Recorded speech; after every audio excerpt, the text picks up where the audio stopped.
Okay, so this question here wants me to produce a stem and leaf plot for the data. Okay, so for this data set B, let's look at producing a stem and leaf plot. So I have a stem and I have a leaf.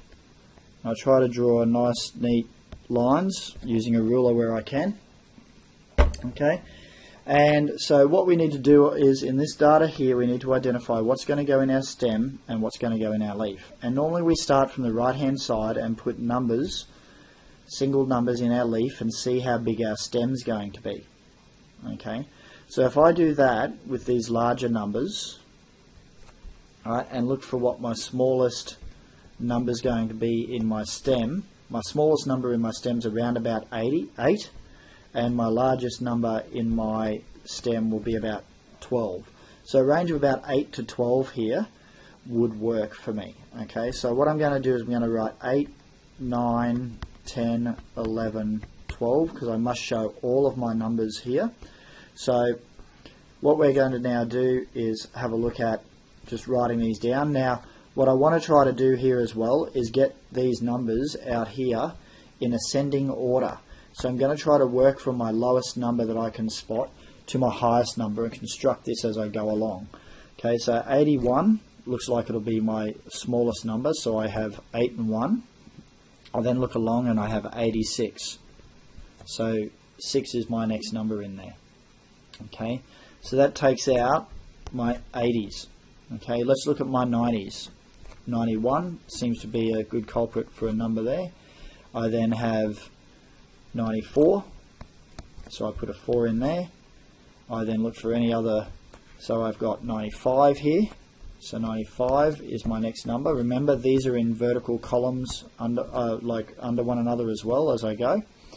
I then look for 96. I then look for any other 90s, and there's 98. Okay. Now I start looking for my 100s, okay, which will go here. So with my 100s, I have 102 here. Okay, so remember I have one digit in the leaf and whatever else is left over is in my stem. Okay, so that's 10/2. So that's a 2 in there.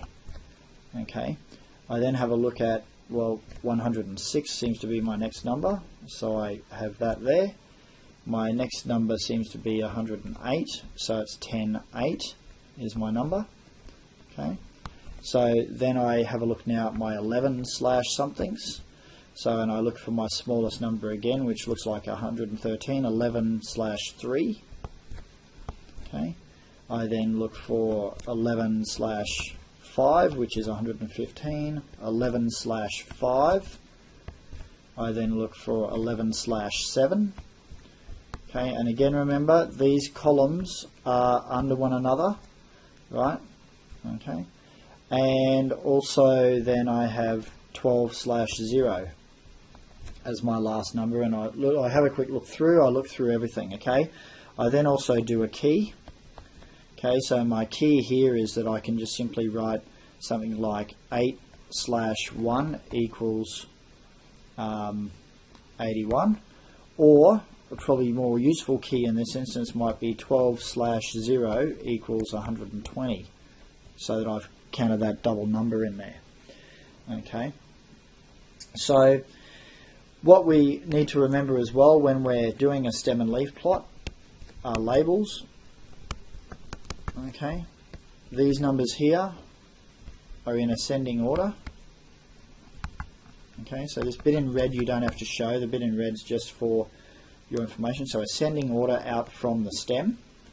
Okay, and also these need to be in columns. Okay, and we also need to have a key. Okay, so they're the things that are really important that we look for when we do a stem and leaf plot. Okay.